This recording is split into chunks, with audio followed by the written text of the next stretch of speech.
what made me change my perspective. And it's when I saw this.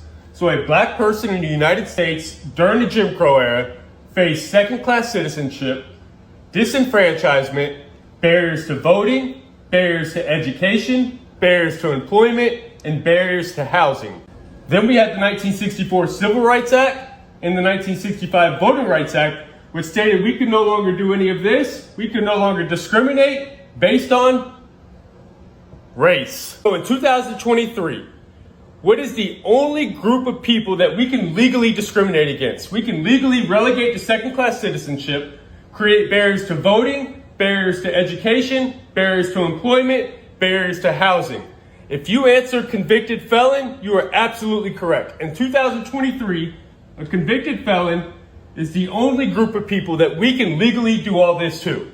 Now, do you believe it's a coincidence that 1 in 3 black males carry this label as convicted felon as opposed to 1 in 17 white males? If you answered yes to that question, let's take a look at what's happened since the dismantling of the Jim Crow laws. We've had a 700% increase in our prison population. We've gone from 300,000 inmates to as high as 2.3 million. Now, I do believe we're back down to about 1.8 million today. We had the law and order agenda, which was an increase in police spending and a decrease in school funding, which created the school to prison pipeline. We also had the war on drugs, which we now know was a war on people.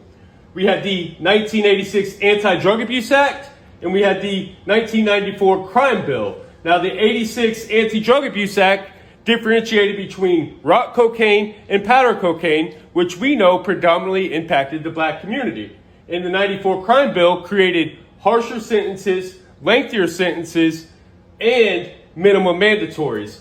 We also know that black people make up 53% of all exonerations, 69% of exonerations for drug crimes, and they're 7 times more likely to be wrongly convicted. So when I seen all of this, I realized that racism in this country never ended.